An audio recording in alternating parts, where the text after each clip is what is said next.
지난주에 제가 시간이 돼서 이렇게 산책을 잠깐 했습니다. 그러면서 이제 음악을 들었는데요.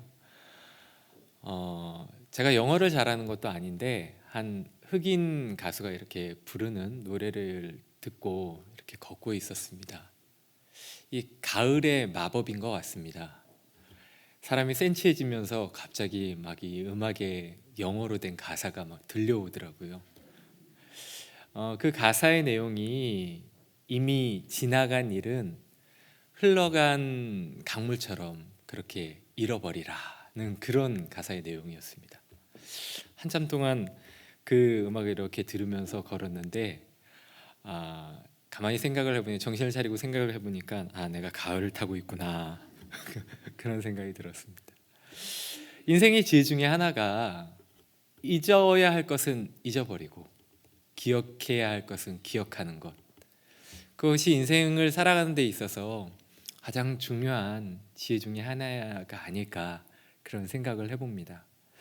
히브리서 11장의 말씀을 보면서 제가 저번 수요 예배 설교했을 때 11장 1절로 시작을 했거든요. 그런데 아직까지도 히브리서 11장을 하고 있습니다. 상당히 길게 하고 있는 것이죠. 그만큼 중요하기 때문에, 우리가 기억해야 할 내용이기 때문에 아마 이 히브리서 11장의 말씀을 계속적으로 묵상하지 않나 생각을 합니다. 믿음에 대해서 우리는 지금 생각하고 있습니다.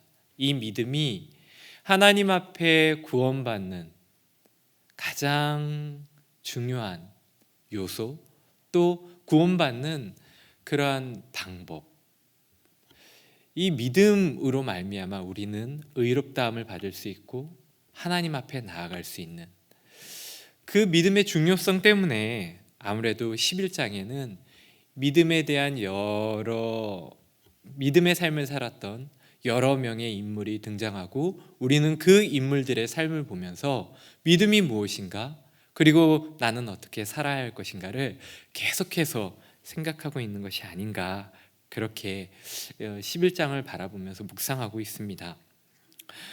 우리가 특히 지난주부터 오늘 다룰 인물은 모세, 그리고 이스라엘 백성, 그리고 라합에 대한 이야기입니다.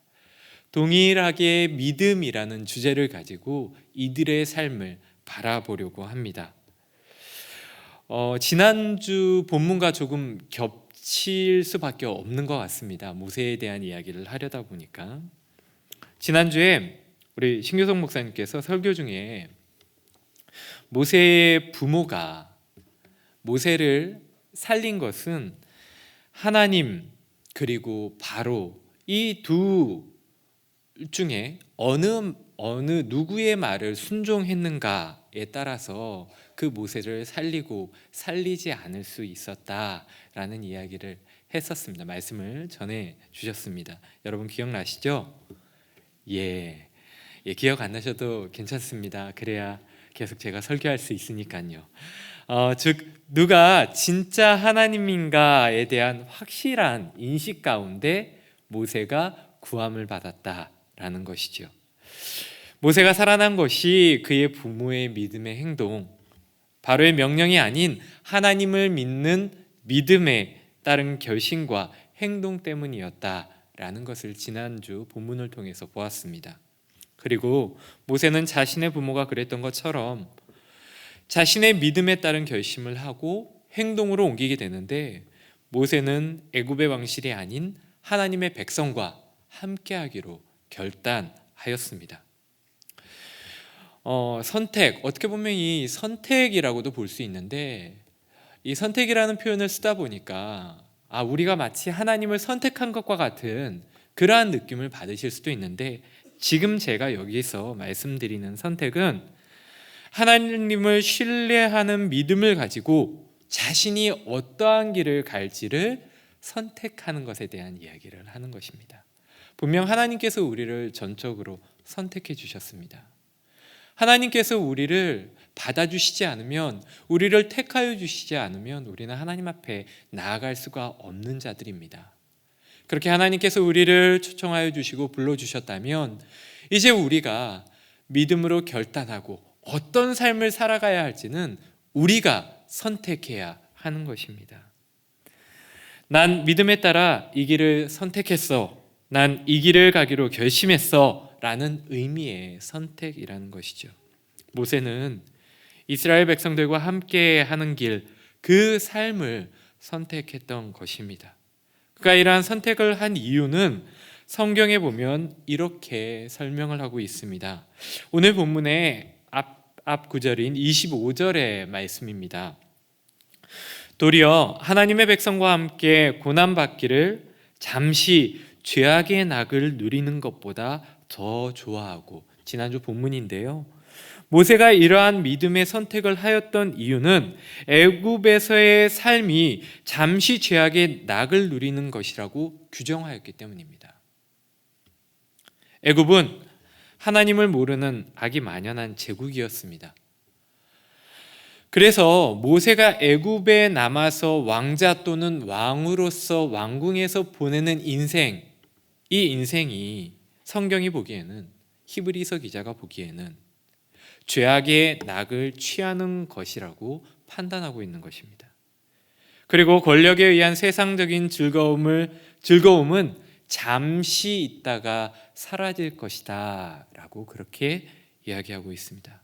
사랑하는 성도 여러분, 히브리서의 기자의 이 말씀에 여러분 동의하십니까?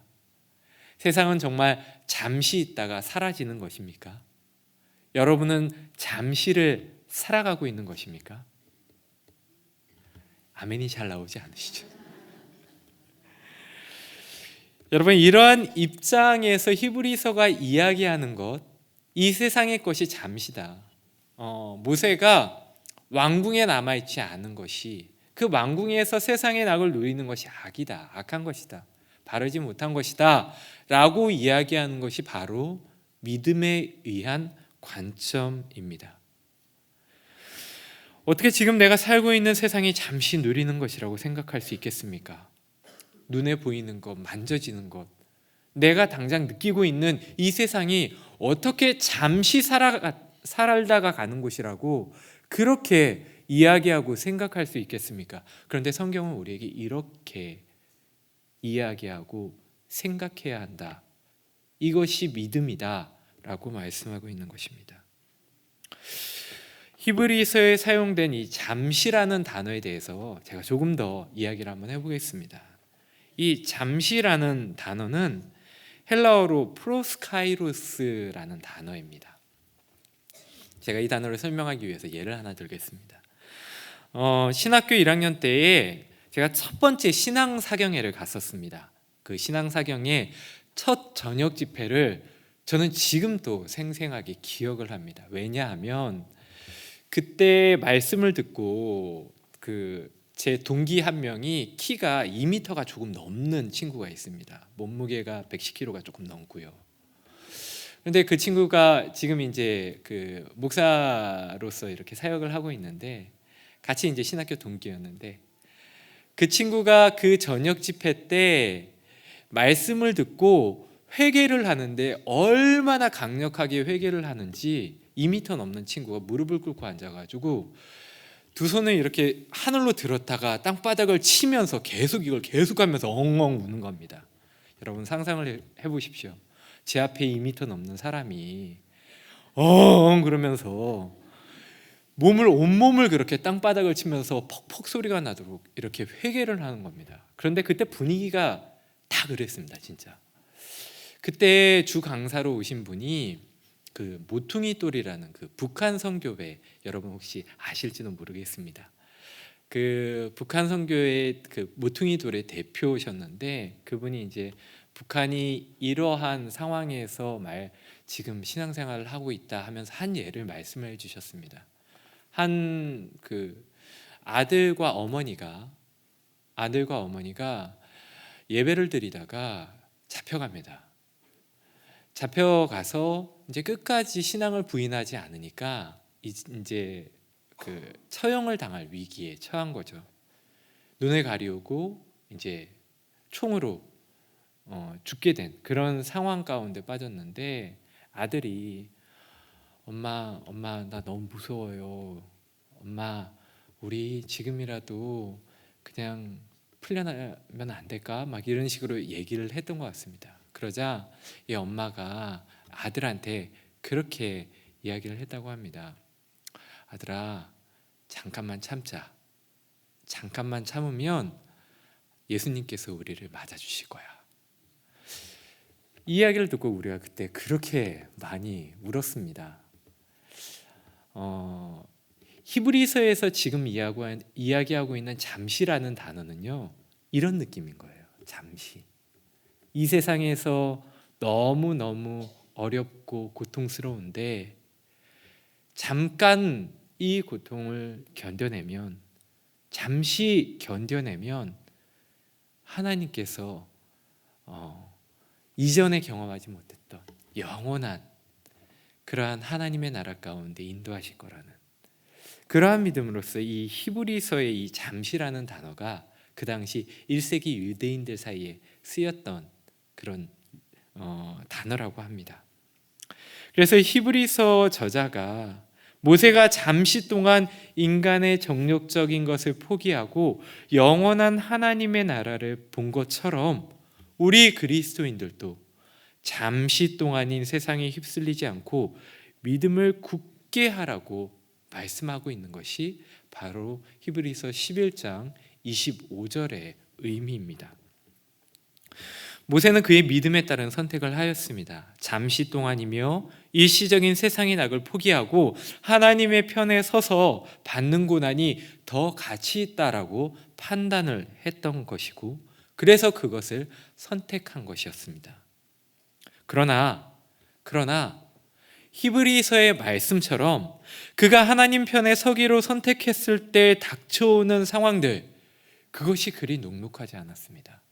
사실 히브리서에는 잠시라고 표현을 하였지만 그 고난들이 결코 잠시가 아니었다라는 것이죠. 27절에서 28절은 모세가 자신의 선택에 따른 고난을 어떻게 극복했는가, 25절에 잠시라고 이야기했는데 실제로는 꽤 긴, 거의 40년 이상의 시간들, 그 고난을 어떻게 극복했는가, 다시 말해 영원에 비해 잠시 동안이며 일시적인 세상이라고 하지만 그래도 녹록치 않은 현실 가운데 어떻게 믿음을 지켰는가라는 것을 바로 27절로부터 28절에 말씀하고 있다라는 것입니다. 우리 히브리서 11장 27절 말씀 우리 같이 한번 봉독하시겠습니다. 믿음으로 애굽을 떠나 왕의 노함을 무서워하지 아니하고 곧 보이지 아니하는 자를 보는 것 같이 하여 참았으며. 아멘. 여기서 먼저 주목해야 할 부분은 모세가 왕의 노함을 무서워하지 아니하였다라는 부분입니다. 이 부분을 바꿔 말하면 모세가 왕의 노함을 무서워할 만하였다라고 생각할 수 있는 것이죠. 그런데 그렇게 하지 않았다라는 것입니다.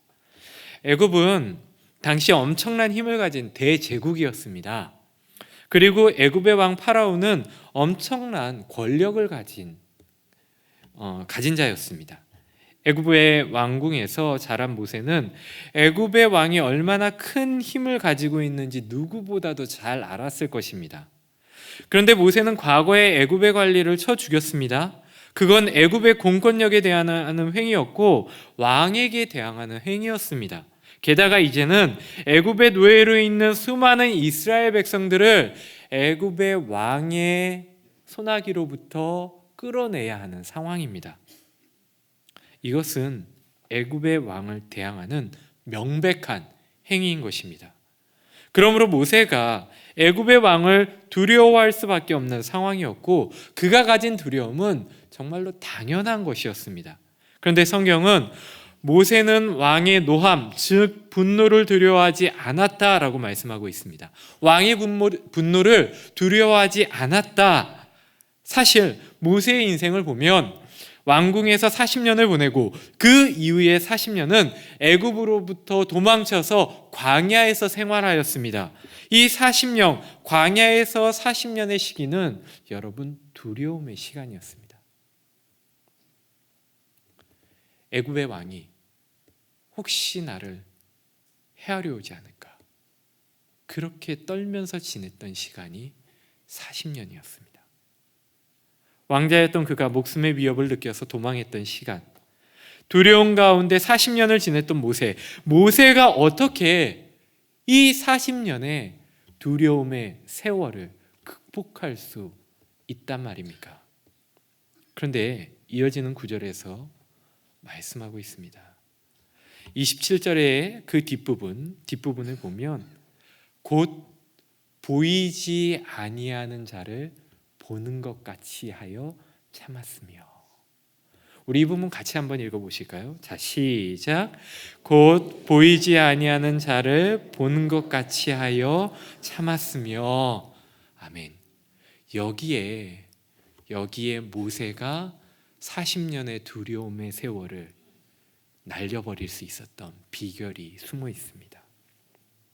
모세는 눈에 보이는 실제적인 바로의 권력을 의식하기보다는 보이지 않지만 실제하시는 왕, 하나님, 그 하나님을 의식하였습니다. 눈에 보이는 것이 손에 잡히는 것, 그것을 의지하여 참고 견디는 것은 여러분 그렇게 어려운 일이 아닙니다. 눈에 보이고 내게 있는 것을 참고 견디는 것은 누구나 다 할 수 있는 것입니다. 그런데 보이지 않는 하나님을 바라보고 참고 견디는 것, 이것은 어렵지만 이것이 진짜를 붙드는 것이라는 말씀입니다. 그리고 이렇게 할 수 있는 것은 믿음이 아니면 불가능하다라는 것입니다. 자신의 두려움을 뛰어넘어서 하나님을 바라보며 견디는 것, 마치 우리가 히브리서 11장 1절에서 그렇게 기록하고 있는 것처럼 믿음은 바라는 것들의 실상이요 보지 못하는 것의 증거라 라고 말씀하는 것처럼 하나님을 바라보는 것, 보이지 않지만 존재하시는 하나님을 바라보는 것, 그리하여 인내하여 견디는 것, 그것이 바로 믿음이다 라고 말씀하고 있는 것입니다. 사랑하는 성도 여러분, 우리가 인내하기 위해서는 먼저 해야 할 일이 있습니다. 그것이 무엇입니까? 하나님을 바라보는 것입니다. 우리의 믿음이 어디서 나오겠습니까? 하나님을 바라볼 때 나오는 것입니다. 사랑하는 성도 여러분, 하나님을 바라봄으로써 믿음을 굳게 하고 이 잠시뿐인 세상에서 인내하시는 사랑하는 그리스도인들 되시기를 주님의 이름으로 축원합니다. 이어지는 28절의 말씀을 보시겠습니다. 11장 28절의 말씀입니다. 믿음으로 유월절과 피 뿌리는 예식을 정하였으니 이는 장자를 멸하는 자로 그들을 건드리지 않게 하려 한 것이며. 이제 모세의 믿음을 통해서 우리가 모세의 믿음이 무엇인가, 모세가 잠시뿐인 세상을 뒤로하고 인내하고 견디며 정말로 하나님을 바라보며 견딜 수 있었던 그 믿음을 이제는 모세로부터 이스라엘 백성들을 향해서 이렇게 시선을 옮기고 있습니다. 하나님을 바라봄으로 인내하는 이스라엘 백성들에게 어떠한 일이 일어났는가? 28절에서는 유월절을 예로 들고 있습니다.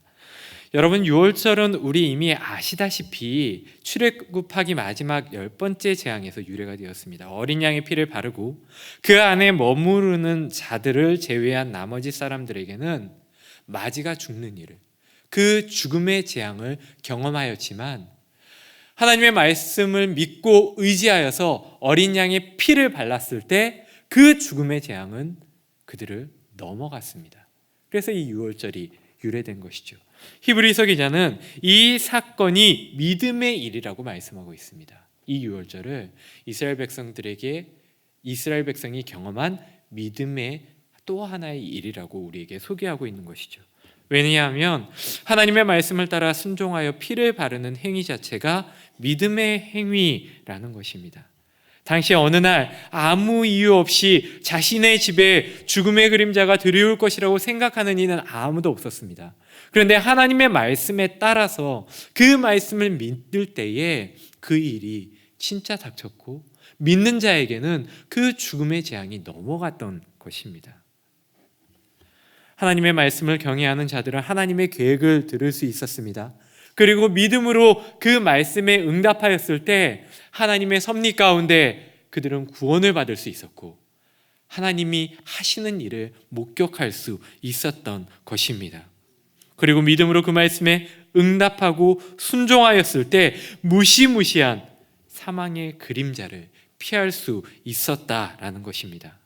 하나님의 말씀을 믿고 순종함으로써 오늘 유월절이 주는 교훈들을 우리의 삶에 가져서 그 말씀에 순종하여서 우리도 하나님 앞에 구원받는 믿음을 가지는 자들이 되기를 주님의 이름으로 축원합니다. 또 이어지는 말씀 가운데 계속해서 이스라엘 백성들이 경험했던 믿음의 일들을 기록하고 있습니다. 또 어떤 사건이 있었습니까? 우리 29절의 말씀을 함께 봉독하시겠습니다. 믿음으로 그들은 홍해를 육지같이 건넜으나 애굽 사람들은 이것을 시험하다가 빠져 죽었으며, 절박한 상황 가운데 하나님을 바라봄으로써 바다에 길이 생깁니다. 사면 초가와 같은 그 상황 가운데 하나님을 바라보니까 그 바다에 길이 생기는 것입니다. 그리고 하나님을 신뢰하는 가운데 바다를 마치 마른 땅을 건너듯 지나갈 수 있었다.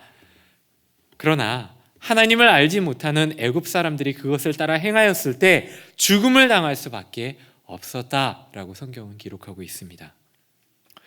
이 장면을 출애굽기 14장의 말씀을 통해요 잠깐 보면요, 출애굽기 14장에는 이렇게 기록하고 있는데요, 14장 21절로 22절의 말씀입니다. 제가 한번 봉독해 보겠습니다.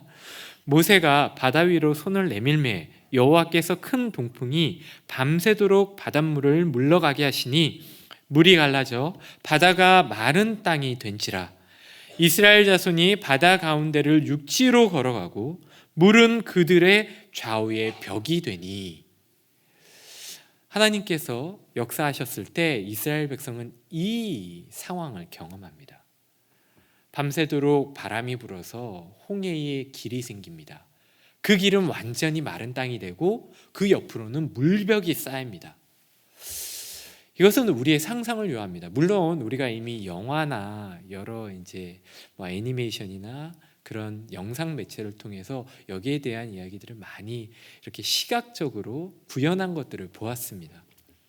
그런데 우리가 상상을 해볼 때에 홍해, 그 바다가 마른 땅이 되고 옆에는 물벽이 쌓였다. 그 엄청난 광경. 우리가 살아가면서 단 한 번 바라볼까 말까 그 광경 앞에 섰을 때 과연 우리가 쉽게 발을 내디딜 수 있었느냐라는 것이죠. 성경의 묘사, 사실 우리가 직접 보지는 못했지만 이러한 모습을 상상하게 되면 정말 놀라운 광경이고 하나님의 전지전능함을 느끼는 동시에 또 경외함, 두려움도 함께 생길 수밖에 없는 것입니다. 물이 벽이 된 상태, 선뜻 그 물벽 사이로 나아갈 수 있을까요? 사실 하나님을 온전하게 신뢰하지 않고서는 그런 행위가 가능할 수 없겠죠. 옆에 쌓여있는 물벽 가운데 지나가다가 혹시나 그 물이 무너져서 덮치면 어떻게 합니까? 마치 예수님을 바라보며 바다 위를 걷다가 바다 가운데 빠졌던 베드로와 같이 그러한 하나님을 신뢰함이 없다면 어떻게 그 길을 걸어갈 수 있단 말입니까? 비록 눈에 보이는 장애물이 있다고 할지라도 그것을 뛰어넘어 역사하시는 하나님의 능력을 믿고 끝까지 신뢰하는, 인도하시는 대로 따르겠다는 그 결단을 가진 이스라엘 백성들, 모세를 비롯한 이스라엘 백성들의 믿음을 오늘 히브리서는 우리가 가져야 할 것, 따라야 할 것이라고 말씀하고 있는 것입니다. 사랑하는 성도 여러분, 우리에게 있어 문제가 되는 것은 장애물이 아닙니다. 하나님의 뜻을 알고 쫓는 것과 그분의 능력과 신실하심에 대하여 온전한 신뢰를 하는가, 그것이 우리에게 있어서 문제입니다. 아무리 거대한 장애물이 앞을 가로막는다 하더라도 우리의 시선을 그 장애물 바깥으로 돌려서 그 장애물 너머에서 역사하시는 하나님께 맞춤으로써 하나님을 신뢰하는 가운데 굳은 믿음을 가지는 그러한 우리 사랑하는 성도분들이 되시기를 소망합니다. 그리고 이어지는 30절의 말씀에서는 믿음으로 7일 동안 여리고를 도니 그 성이 무너졌다라고 말씀하시면서 믿음으로 행한 이스라엘 백성들에게 일어난 또 한 번의 놀라운 일들을 기록하고 있습니다. 히브리서 3장 16절에서 19절의 말씀을 보면 이스라엘 백성들이 약속의 땅에 들어가지 못하고 40년 동안 광야에서 헤매인 이유가 믿지 아니함으로라고 기록하고 있습니다. 여러분, 그렇죠? 40년을 헤맨 이유가 하나님을 믿지 않았기 때문에 그들이 40년 동안 헤맸다라고 히브리서 전반부에 기록하고 있습니다. 광야 세대의 불신앙을 언급한 것인데, 그런데 오늘 히브리서 기자의 11장에 나온 히브리서에서는 전혀 다른 이야기를 하고 있습니다. 헤매인 40년의 세월을 뒤로하고 믿음으로 나아갔을 때 약속의 땅으로 들어갈 수 있는 첫 번째 관문인 여리고성의 함락에 대해서 이야기하고 있는 것입니다. 이전에 하지 못했던 일을 이제 그들이 믿음으로 하게 되었다라고 말씀하고 있는 것입니다. 이 사건에서 믿음은 하나님의 명령에 순종하여 즉시 행하는 것에 달려 있습니다. 여호수아를 비롯한 이스라엘 백성들은 오직 하나님의 말씀에 따라 행했습니다. 그들은 어떠한 세상의 전쟁의 전술을 취하지 않았습니다. 7날을 돌고 오직 발자국으로만 믿음의 전쟁을 치러 나갔습니다. 그리고 마지막 날에 큰 소리를 치며 대성벽을 함락하게 됩니다. 정말 세상의 상식으로는 납득이 되지 않는 일입니다. 그러나 이스라엘 백성들은 하나님께서 주신 명령에 순종했고 그 순종함으로 믿음의 보상을 받았던 것입니다. 사랑하는 성도 여러분, 이스라엘 백성이 여리고성을 무너뜨리는 것을 보면서 믿음의 또 하나의 행위는 순종이라는 사실을 기억하셨으면 좋겠습니다. 그러므로 우리가 해야 할 믿음의 행위가 무엇이겠습니까? 하나님의 말씀에 순종하는 삶입니다. 세상에서는 터무니없다 이야기할지라도 우리만큼은 하나님의 말씀에 순종함으로써 우리의 믿음을 굳게 하고 또한 그러한 믿음의 삶을 살 때에 하나님께서 우리 삶 가운데 이루시는 놀라운 일들을 목도하게 될 줄로 믿습니다. 이제 우리가 마지막으로 다루게 될 말씀은 바로 모두 멸망한 여리고성 가운데 유일하게 구원받은 라합의 가정에 대한 이야기입니다. 우리 마지막으로 31절을 우리 함께 봉독하도록 하시겠습니다. 믿음으로 기생 라합은 정탐꾼을 평안히 영접하였으므로 순종하지 아니한 자와 함께 멸망하지 아니하였도다. 아멘. 여기에서 우리는 먼저 라합을 제외한 여리고 사람들을 어떻게 표현하고 있는가라고 한번 있는가를 보아야 합니다. 순종하지 아니한 자라고 표현하고 있는데요. 순종하지 아니한 자. 그러니까 라합을 제외한 나머지 여리고성 사람들, 멸망한 사람들이 순종하지 아니하였다라고 히브리서는 표현하고 있습니다. 이 순종하다에 해당하는 헬라어가 아페이도라는 단어입니다. 아페이도. 근데 여기에서 이제 아는 부정을 의미하는 접두어입니다. 그래서 아와 페이도를 이렇게 분리시켜서 볼 수 있는데, 아는 아니다, 부정하는 의미고, 페이도는 믿다, 확신하다라는 의미입니다. 그러면 우리가 이게 한글 성경에서 번역된 대로 하면 이제 순종하지 아니하다라고 표현을 하였는데, 원어에서 보면 믿지 아니하다, 믿음을 받아들이지 아니하다라는 의미로 우리가 이해할 수 있는 것이죠. 그러므로 순종치 않았다라는 단어는 믿음을 거부했다, 그 믿음에 설득이 되지 않았다, 그들이 이제껏 하나님에 대한 이야기를 듣고 이스라엘 백성들이 이렇게 몰려오는 이야기를 듣고 그 가운데 하나님께서 어떻게 역사하셨는지에 대한 이야기를 들었지만 그 이야기를 받아들이지 않았다, 그것을 믿지 않았다 라는 말로 이 순종치 아니하였다라는 이 부분을 이해할 수 있을 것 같습니다. 결국 여리고 사람들이 멸망당할 수밖에 없었던 이유를 히브리서에서는 믿음을 거부했기 때문이었다라고 지금 말씀하고 있는 것입니다. 그런데 이 랍의 이야기를 읽다가 보면은요, 의문이 드는 것은 이렇게 여리고 사람들 모두가 하나님의 말씀을 받아들이지 않고 그 말씀에 순종치 않아서 멸망을 당했는데요, 어떻게 라합만 구원받을 수 있었을까요? 라합과 그의 가정만. 저는 늘 이 라합의 이야기를 읽을 때마다 이 의문이 듭니다. 어떻게 라합만 받을 수 있었을까? 분명히 여리고 사람들도 다 하나님에 대한 소문도 듣고 이야기를 들었는데 어떻게 라합, 그 가정만 구원받을 수 있었을까?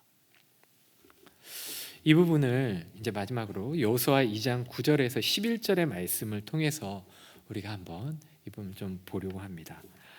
좀 깁니다. 그래서 제가 이 부분 우리 한 절씩 번갈아 가면서 교독하도록 하겠습니다. 제가 먼저 9절을 봉독합니다. 말하되 여호와께서 이 땅을 너희에게 주신 줄을 내가 아노라. 우리가 너희를 심히 두려워하고 이 땅 주민들이 다 너희 앞에서 간담이 농나니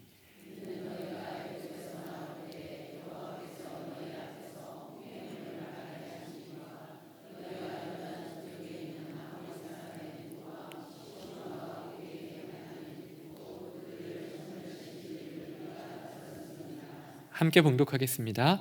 우리가 듣자 곧 마음이 녹았고 너희로 말미암아 사람이 정신을 잃었나니 너희의 하나님 여호와는 위로는 하늘에서도 아래는 땅에서도 하나님이시니라. 아멘. 랍은 이 말씀에서 세 가지로 자신이 알고 있는 사실을 증언합니다. 첫째는 여호와 하나님께서 이 땅을 이스라엘에게 주셨다는 것을 확신한다. 이 말은 하나님의 계획에 대한 확신을 가지고 있습니다. 내가 그 이야기를 들었을 때 여호와 하나님께서 이 땅을, 여리고 이 땅을 하나님께서 주신 것이라 나는 확신한다 라고 증언합니다. 그리고 두 번째로 자신을 포함한 온 가나안 사람들이 이스라엘 사람들 때문에 떨고 있다 라고 알려줍니다. 그런데 사실 이것은 이스라엘 백성들을 두려워하는 거라기보다는 하나님을 두려워하는 것입니다. 그들은 신들이 전쟁을 한다라고 생각을 했거든요. 이스라엘 백성을 돕는 하나님이라는 신이 얼마나 무서운지 우리가 지금 그 하나님을 두려워하고 있다라는 그러한 의미로 받아들일 수 있는 것이죠. 세 번째는요, 하나님께서 이스라엘 위에서 역사하고 계신다는 것을 알고 있다. 쉽게 얘기하면 하나님께서, 그 하나님이라는 신이 지금 이스라엘 백성들의 편인 것을 우리가 믿고 있다, 알고 있다, 내가 알고 있다 라는 이야기를 증언을 합니다. 그리고 나서 이제 맨 마지막으로 이러한 사실을 바탕으로 고백을 합니다. 너희의 하나님 여호와는 위로는 하늘에서도 아래로는 땅에서도 하나님이시니라 라고 고백합니다. 랍이 이렇게 고백했지만 사실은 랍이 예수님의 이제 족보에 들어가지 않습니까? 이 랍은 나중에 아마도 이렇게 고백했을 것입니다. 나의 하나님 여호와는 위로는 하늘에서도 아래로는 땅에서도 하나님이시니라. 아멘. 랍이 왜 구원받을 수 있었을까? 사실 잘 모르겠습니다. 성경은 명확하게 랍이 어떠한 연유에서 그녀를 비롯한 그녀의 가족만 구원을 받았는지에 대해서 설명하고 있지는 않습니다. 그런데 그녀가 고백하는 이 말씀들을 통해서 볼 때에 라합의 신앙 고백은 그녀가 전적으로 하나님을 믿고 있음을 너무나 잘 표현하고 있습니다. 여리고 백성 모두가 하나님에 대해 들었지만 오직 하나님을 믿는 신앙을 가진 이는 오직 라합뿐이었습니다. 이는 하나님께서 선택하신 은혜가 아니면 설명이 되지 않는 부분입니다. 여러분, 우리가 믿음을 아무리 가지려고 노력해도 그 믿음을 쉽게 가질 수 없다라는 거 너무나 잘 아시죠? 라합의 이야기는 하나님의 선택하신 은혜, 하나님께서 주시는 그 믿음, 그 가운데에서 구원받을 수 있는 그것을 이야기하고 있는 것입니다. 여러분, 우리에게 믿음이 주어졌습니까? 신앙이 주어졌습니까? 비록 흔들린다 할지라도 하나님을 하나님이라고 믿는 믿음이 주어졌습니까? 하나님, 그것은 여러분 은혜입니다. 그 은혜를 결코 놓지 않으시기를 바랍니다. 라합의 이야기는 우리에게 이것을 전해주고 있습니다. 너희가 많은 세대 가운데 너희 혼자만 믿음을 가졌느냐? 너희들만 믿음을 가졌느냐? 그것은 하나님의 선택이다. 그것은 하나님의 은혜이다. 그러므로 그 믿음을 놓지 말아라. 모두가 멸망해도 그 가운데 너희는 살아남을 것이다. 구원받을 것이다. 이것이 바로 히브리서가 기자가 라합의 이야기를 통하여 우리에게 주는 믿음의 교훈인 줄로 믿습니다. 사랑하는 성도 여러분, 우리는 라합과 같이 하나님의 은혜로 받은 믿음을 귀히 여기며 감사하는 자들이 되어야 할 것입니다. 또한 하나님께서 주신 믿음을 끝까지 붙들고 하나님의 구원의 역사에 참여하는 자들이 되어야 할 것입니다. 이제 말씀을 정리하겠습니다. 히브리서 저자는 독자들이 상속받은 이 긴 이야기 안에서 철저히 자신의 믿음이 근거하도록 해야 한다라고 얘기하고 있습니다. 히브리서 11장에 등장하고 있는 모든 인물들의 삶의 믿음의 이야기 가운데 지금 우리의 믿음의 이야기가 거기에 근거하고 있어야 된다라고 그렇게 우리에게 말씀하고 있는 것입니다.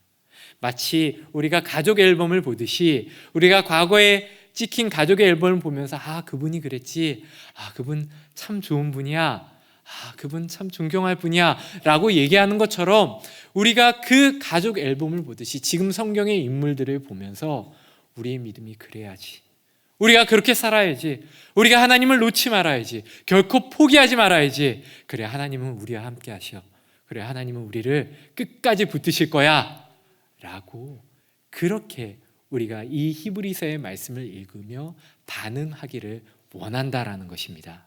사랑하는 성도 여러분, 계속되는 히브리서의 믿음의 이야기를 통하여서 우리의 믿음이 더욱더 굳게 되고 우리가 믿음 가운데 성경에 나온 그 믿음의 조상들처럼 결단하여 우리의 삶을 주님께서 원하시는 삶으로 살아나가기에 부족함 없는 우리 사랑하는 성도 여러분 되시기를 주님의 이름으로 축원합니다.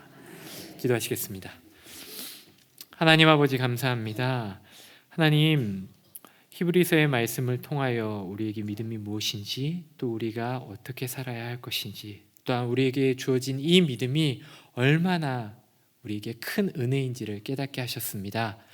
하나님, 힘들 때마다 하나님을 바라보며 우리의 믿음을 놓지 않고 굳게 하며 진정으로 주님 원하시는 하나님의 백성으로 이 땅을 살아가기에 부족함 없도록 주여 은혜 더하여 주시옵소서. 날마다 하나님의 구원을 이루며 또한 하나님께서 원하신 일들을 이루는데 부족함 없는 우리 사랑하는 주의 성도들 될 수 있도록 주여 은혜 베풀어 주시옵소서. 이 모든 말씀 예수님의 이름으로 감사하며 기도드립니다. 아멘.